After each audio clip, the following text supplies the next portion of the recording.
Welcome back. This video I am going to show you enable auto blocker on your phone. So let's jump right in.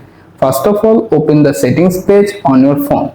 Once you are in settings, scroll down a little. Here you can find the security and privacy option. Tap on them to open the next page.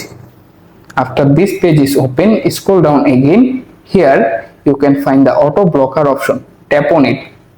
Right now this option is turned off. To turn them on, simply tap on the main toggle switch and automatically turn it on. You can also scroll down to the page. Here find the turn on automatically option. This option feature is show turn on auto blocker automatically 30 minutes after it to turn it off. This means before 30 minutes automatically turn back on. You can also enable this feature. That is how you can easily enable auto blocker on your phone. Thanks for watching. Please like this video, also subscribe.